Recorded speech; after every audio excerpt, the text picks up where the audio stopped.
দেবরূপবাবু, ইতিমধ্যে দেখা গেছে যে এলাকায় যেহেতু বর্তমান সরকারের একাধিক বার্তা রয়েছে যে শাসকের আইন নয়, আইনের শাসন চলবে। সে জায়গায় সেক্ষেত্রে বিভিন্ন জায়গায় কেউ রাস্তার ধারে পার্টি অফিস দখল করেছে, কেউ দোকান দখল করেছে, কেউ তোলাবাজি করছে, এরকম কিছু কিছু বার্তা আসছে।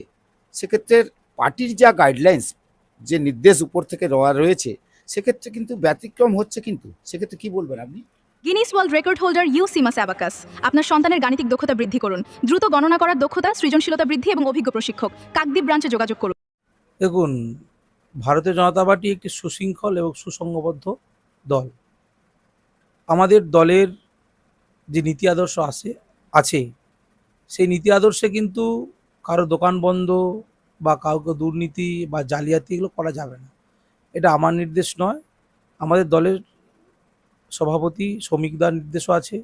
এবং বর্তমান আমাদের কাকদ্বীপ বিধানসভার যিনি অভিভাবক, যিনি প্রতিমন্ত্রী রূপে শপথ গ্রহণ করেছেন, তিনিও কড়া নির্দেশ দিয়েছেন এই অরাজকতা করা যাবে না। তাহলে প্রশ্ন হচ্ছে, অরাজকতা হচ্ছে রুট লেভেলে কিছু কার্যকর্তা যারা 4 তারিখ দুপুর 12টার পর বিজেপিতে জয়েন করেছে, বিজেপির ভাবমূর্তিকে নষ্ট করার জন্য যারা মাঠে নেমে করছে কাজ, দলীয়ভাবে আমরা তাদেরকে বলি, উপর নেতৃত্ব কিন্তু চোখ বুজে নেই, সবটাই দেখছে এবং যথাযথ সময় যথাযোগ্যভাবেই তাদের প্রতি ব্যবস্থা হবে। আমরা করজোড়ে রিকোয়েস্ট করব, জনসাধারণ আমাদেরকে মতাদর্শ দিয়ে এত ম্যান্ডেজে আমাদেরকে জিতিয়েছে। শাসক হলে, শাসকের চেয়ারে বসলে অনেক নমনীয় এবং ভদ্র হতে হয়। আমি আমার ক্ষুদ্র সাংগঠনিক জায়গা থেকে বলবো, যারা এটা করছেন আপনারা নম্র ভদ্র হয়ে যান। যদি কারো সম্পর্কে কোনো অভিযোগ থাকে, প্রশাসন আছে, আইনের শাসন চলবে, আপনারা প্রশাসনে যান, ওনার বিরুদ্ধে অভিযোগ করুন। যদি প্রশাসন ব্যবস্থা না নেয় তার অন্য বিষয়, কিন্তু প্রশাসন, আমরা জানি গোটা পশ্চিমবঙ্গ জুড়ে প্রত্যেকদিন 150-এর বেশি বিভিন্ন কাউন্সিলর থেকে সবাই অ্যারেস্ট হচ্ছেন, মানে প্রশাসন কাজ করছে।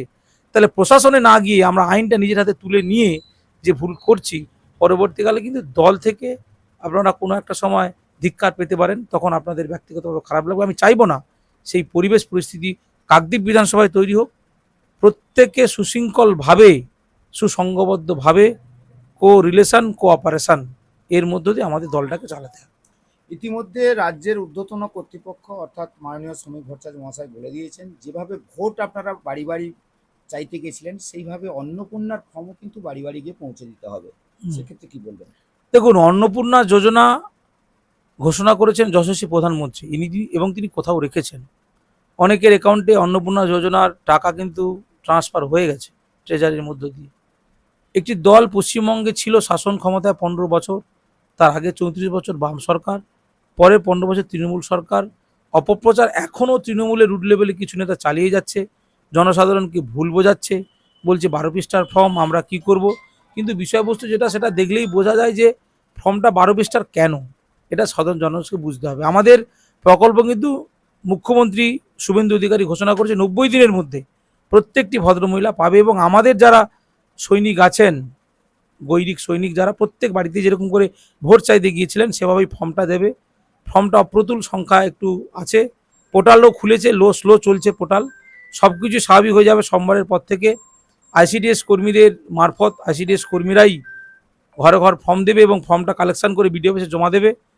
আমি অগণিত কাকদ্বীপবাসী যারা এই অন্নপূর্ণা যোজনার জন্যে যারা প্রাপক পেতে চলেছেন, আমরা তাদেরকে বলবো, আপনারা অনলাইনে ফর্ম ফিল আপ করুন, পোর্টাল খুলে গেছে, ওখান থেকে প্রিন্ট আউট করে নিয়ে সেই কপিটা সই করে আপনারা আইসিডিএস কর্মীকে জমা দিন।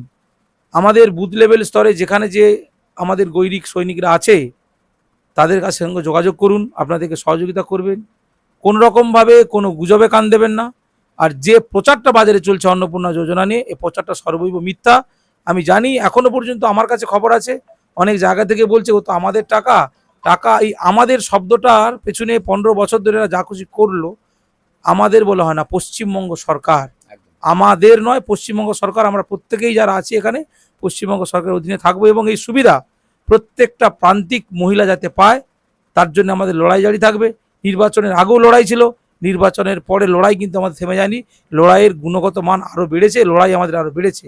তখন লড়াই ছিল একটা পরিবর্তনের লক্ষ্যে, এখন লড়াই প্রত্যাশার জন্যে। প্রত্যাশার লড়াই এত ম্যান্ডেট যে মানুষ আমাদের দিয়েছে, যে প্রত্যাশা পূরণ আমাদেরকে করতে হবে, এবং আমরা প্রত্যেক রাজনৈতিক কর্মী, প্রত্যেক বিজেপি কর্মী এই প্রত্যাশা পূরণের জন্য বদ্ধপরিকর। আমরা আমাদের শেষ রক্তবিন্দু দেওয়ার চেষ্টা করব। আপনার নাম? আমার নাম দেবরূপ সাউটিয়া, কাকদ্বীপ বিধানসভা মণ্ডল 2 এর সাধারণ সম্পাদক। তো দর্শকরা এতক্ষণ কিন্তু শুনলেন বিশেষ প্রতিবেদনে, যেখানে দেবদূতবাবু পরিষ্কার করে এই বার্তা দিলেন যে আগামী দিনে যেভাবে সরকার, অর্থাৎ বর্তমান সরকার যেভাবে শাসকের আইন না নিয়ে আইনের শাসন কথাটি বলে রেখেছেন, ঠিক সেইভাবে আইনের শাসন কিন্তু হবে। সেক্ষেত্রে অনেকেই অনেক ক্ষেত্রে অনেক কিছু বুঝেছেন এই ভুল বার্তা প্রচার করে। যেমন একটি ভুল বার্তা যেমন প্রচার হয়েছিল হকার উচ্ছেদ, হকার কথার মানে আর যার জবরদখল কথার মানে এখনও বোঝাতে পারলাম না। কারণ হকার যারা রাস্তাঘাটে এই যে হকারি করে ট্রেনে বাসে, তাদের একটা কার্ড রয়েছে, তারা হকারি করে। আর রাস্তায় সরকারি জায়গায় জবরদখল করে যারা বসে রয়েছে, তাদেরকে আমরা মনে হয় জবরদখলই বলি। তবে এই যে ভুল বার্তা দিয়ে সরকারকে বিভ্রান্তি করা, এটা কোন দল করছে তা জানি না, তবে এটা মনে হয় পশ্চিমবঙ্গ সরকারের কড়া পদক্ষেপ নেওয়া উচিত। সবাই ভালো থাকবেন।